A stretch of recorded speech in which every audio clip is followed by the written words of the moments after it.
So in today's class, we are going to discuss the different types of the simple harmonic motion. So the simple harmonic motion is broadly classified into three categories. One is free oscillation, second one is damped oscillation, and the third one is the forced oscillations. Let us discuss one by one what is the free oscillation, the damped and the forced oscillation. The first one is the free oscillation. The name itself indicates it's a free oscillation. The definition is such a way that an oscillating body, it will continue to oscillate for infinite length of time until a resistive or damping force acts on it. The meaning is that the oscillation, it will be for infinite time. It will be continuously oscillating until a resistive or damping force, some resistive force or the damping force, it opposes its oscillation and ceases the vibration. So such type of the oscillations are called as free oscillation. It means continuously it is oscillating for the time, we can call it as the infinite length of time.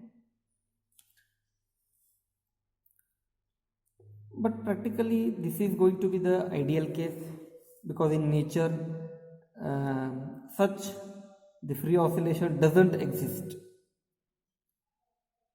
But practically we can take this free oscillation in such a way that we can take a spring.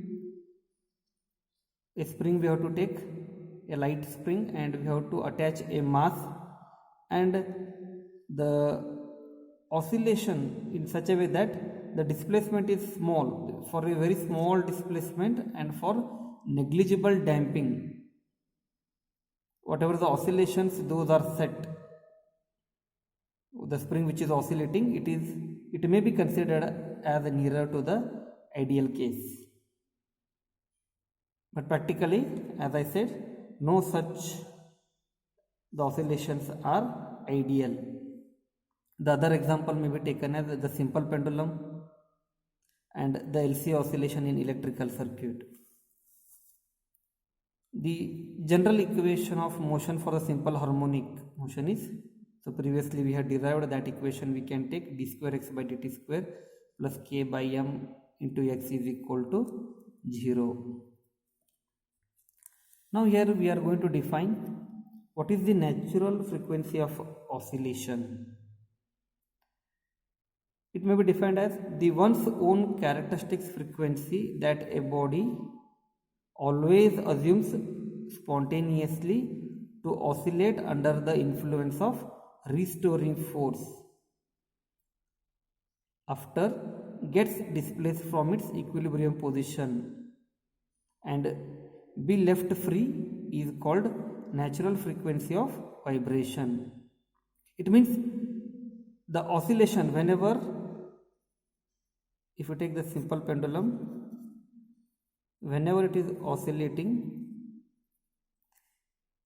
so it oscillates with its own characteristics frequency. It is oscillating with its own characteristics frequency, but it is under the influence of restoring force. Always whenever a body set into oscillation, the restoring force come into existence.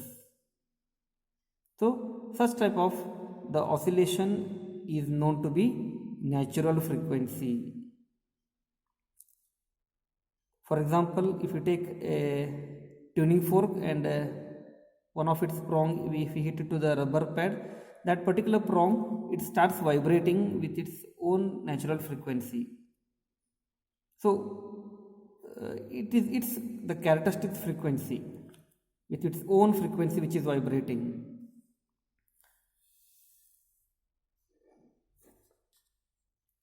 Next, the free oscillation, how we are going to define is under the action of restoring force and this is important, under the action of restoring force, an oscillating body oscillate with undiminished amplitude as its own natural frequency so long as no other external force intervenes to its motion. Such oscillations are called as free oscillation. In simple words, we can say a body which is oscillating under the restoring force and oscillates with own natural frequency with undiminished amplitude, we can call it as free oscillation. But these terminologies, the restoring force and the natural frequency, it should come in the definition, and you can frame in your own words the definition. Next,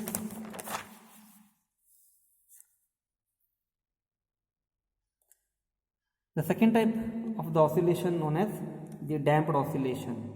So what are the damped oscillation?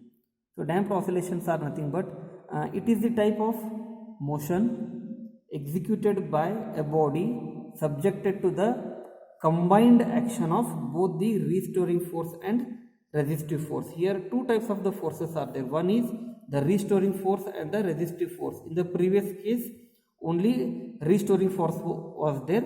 Now addition to that, the restoring force, a resistive force also come into existence, and the motion always gets terminated with the body coming to a rest at the equilibrium position in a finite interval of time. It means, once again, the simple pendulum, if we take the example, if we set it into oscillation from the extreme end, if we leave, it starts oscillating such a way that it is under the influence of the restoring force will be there along with a resistive force, because this is oscillating in a media. It may be air, it may be liquid, or in any media it is oscillating. So there is always a opposition force for that movement, that is a resistive force, and this motion, it always gets terminated. It will end at with respect to this equilibrium, okay, at some finite interval of time. At some finite interval of time it will come to rest with respect to the equilibrium position. So such type of the oscillations we are going to call it as damped oscillation. Here important thing is we have to add the word the restoring and resistive force. Both they will come into action such that after a finite interval of time it will get to the body will come to the equilibrium position. So this is known as damped oscillation. So examples are the mechanical oscillation of the simple pendulum, as I discussed here. Similarly, the electrical oscillation in an LC circuit, in which the circuit is closed just after the capacitor is charged. This is one more the example, because once it is charged and circuit is taken out, it slowly, the charge oscillates between LC and slowly decreases. The charge goes on decreasing. Next one, a swing left free to oscillate after being pushed once. Okay, once a swing, if we push it and leave it, slowly at a finite interval of time it will come to the rest. So these are the few examples associated with damped oscillations. Now with this the background, now we will move to the theory of the damped vibration. Now the theory of the damped vibration. For that one, let m be the mass of the body which is executing vibration, and the resistive force, because it is under the influence two forces, resistive and restoring force. The resistive force is given by minus r dx by dt. You call this as equation 1, where r is the damping constant and dx by dt is the velocity, and the force which is acting is the restoring force, which is given by minus k into x. You call this as equation 2. Now as I said, it is under the influence of both resistive and restoring force. Therefore, the net force acting on the body is sum of these two. Therefore, the resultant force is minus R dx by dt minus kx, adding equation 1 and 2. It gives the resultant force. And from the Newton's second law of motion, we know that the force acting is m into a. A is acceleration, or m into d square x by dt square. We call this as equation number 4. Now comparing the 3 and 4, these two resultant force comparing, we get m into d square x by dt square is equal to, equating this one, minus r dx by dt minus kx. Rearranging the term, we get m into d square x by dt square plus r into dx by dt plus kx is equal to 0. Call this as equation 5. So this is the equation of motion for damped oscillation.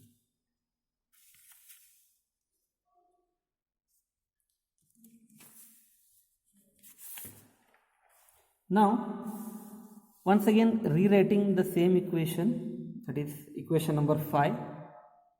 Now divide throughout by m, we get d square x by dt square plus r by m dx by dt plus k by m into x is equal to 0. You call this as equation number 6. And we consider this r by m. Let us this r by m may be taken as 2b, where b is known as the damping factor. And similarly, we know that omega is equal to square root of k by m. We have derived this one. Therefore, omega square is equal to k by m. So substituting these equation of 7 and 8, these two value in equation 6, the above equation, the equation number 6 may be rewritten as d square x by dt square plus r by m is replaced by 2b into dx by dt plus k by m is replaced by omega square into x is equal to 0. You call this as equation number 9. Now it's a second order differential equation. It's a general solution may be of the form given as x is equal to a e raised to alpha into t, where a and alpha, they are the constants. Now differentiating the above equation with respect to t, that is dx by dt is equal to a alpha e raised to alpha t. Once again double differentiating, d square x by dt square is equal to a, it becomes alpha square e raised to alpha t. You call this as equation number 12. Now substituting the values of this, the 10, 11 and 12, these three, 10, 11 and 12 in equation number 9, in this equation, substituting, the equation number 9 reduces to, where d square x by dt square is nothing but a alpha square e raised to alpha t, then 2b as it is, dx by dt is a alpha e raised to alpha t plus omega square, x we have taken it as a e raised to alpha t is equal to 0.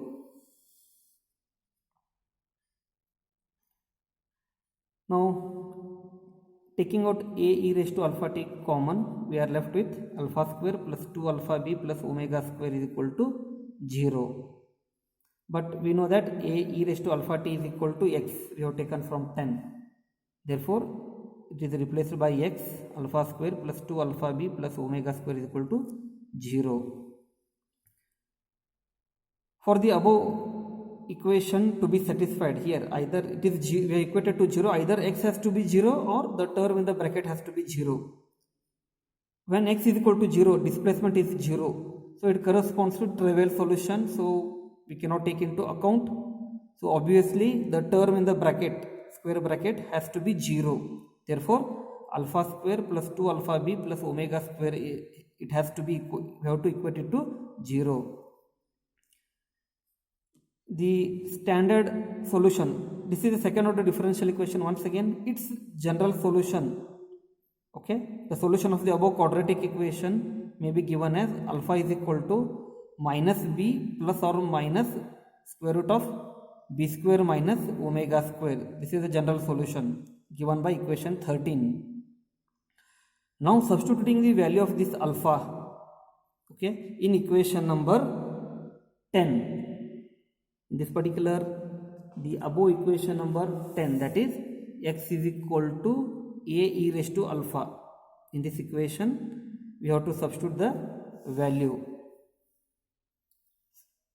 By substituting the value of alpha in equation 10, the general solution may be written as x, and its general solution, by substituting the value of alpha in equation 10, and its general solution may be written as in the form of x is equal to c into e raised to minus b plus square root of b square minus omega square into t plus d e raised to minus b minus of b square minus omega square into t. This is equation number 14.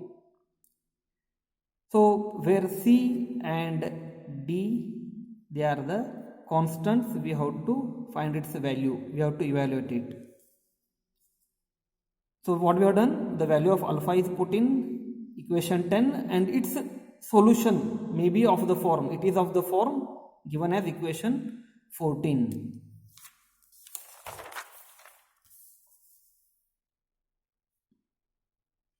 Now once again rewriting the equation 14, the previous equation once again.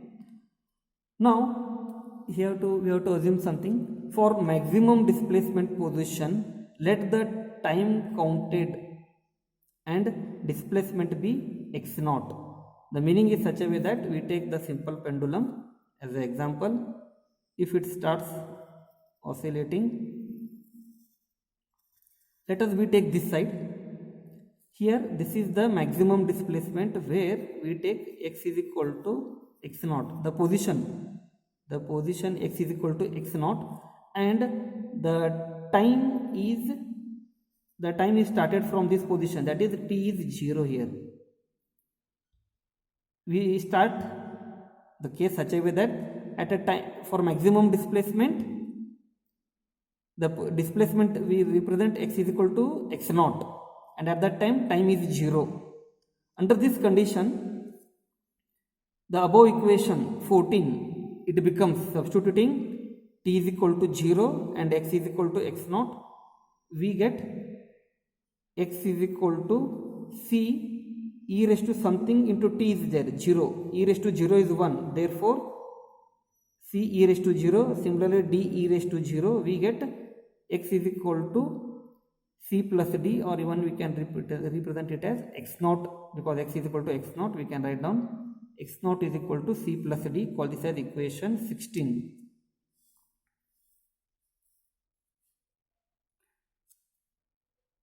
Now at the maximum position here, at a maximum position, dx by dt is 0. We know that when the simple pendulum is oscillating, when it goes to the extreme end, its velocity becomes 0. Therefore, at extreme position, dx by dt is 0. We consider dx by dt is 0.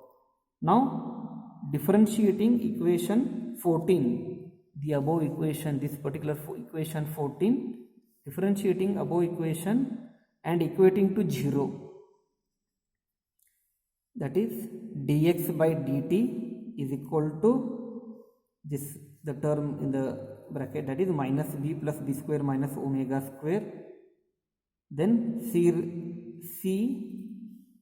constant is there, then e raised to the same term it reflects, plus once again the term in the bracket minus b minus of b square minus omega square, then d as it is, then e raised to that same, the term it repeats, is equal to, and we are equating to 0, therefore it is equal to 0.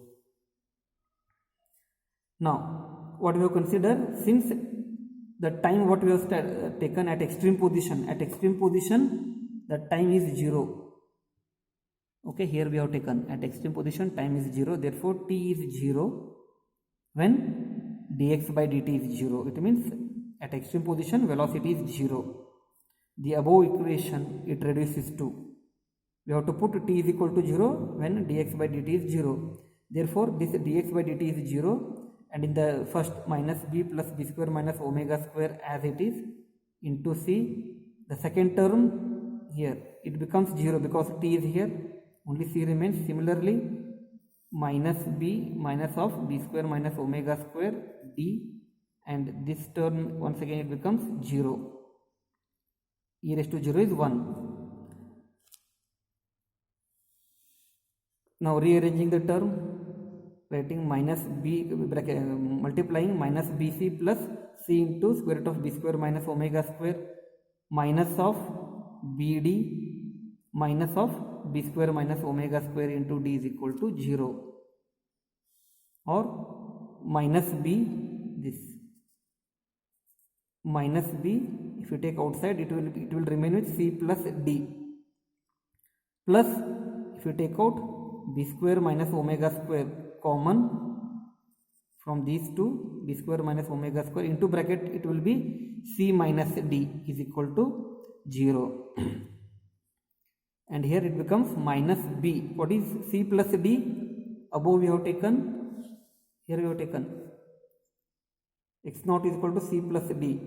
Therefore representing here minus b, c plus d is equal to x naught plus square root of b square minus omega square into c minus d is equal to 0. Therefore c minus d is equal to bx naught divided by square root of b square minus omega square. You call this as equation number 17. Now adding equation 16 and 17. This is equation number 17 and equation 16. Above we have given c plus d is equal to x naught. So adding these two, so we get c plus d plus c minus d is equal to x naught plus bx naught divided by square root of b square minus omega square. Therefore dd get cancelled. So we are left with 2c is equal to x naught into bracket 1 plus b by square root of b square minus omega square, or c is equal to x naught by 2 into bracket 1 plus b by square root of b square minus omega square, b square minus omega square. You call this as equation number 18. Now subtracting 17 from 16, this equation 17, that is 16 minus 17. Previously we have added 16 plus 17. Now subtracting 17 from 16, we get c plus d minus c plus d is equal to x naught minus of bx naught by square root of b square minus omega square, where c get cancelled, and we can write down d is equal to x naught by 2 into square root of 1 minus b by square root of b square minus omega square. You call this as equation number 19.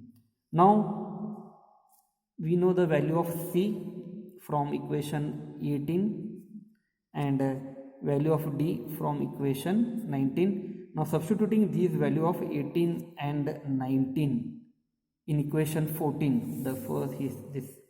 In this equation, if we substitute the value of c and d, the final equation may be written as x is equal to x naught by 2. The common, if you take x naught by 2 from both the here, we are left with 1 plus b by square root of b square minus omega square into e raised to minus b plus b square minus omega square into t, plus into bracket 1 minus b by b square minus omega square into e raised to minus b minus of b square minus omega square into t. This is equation number 20. So this, the above equation, it is the general solution for the damped vibration.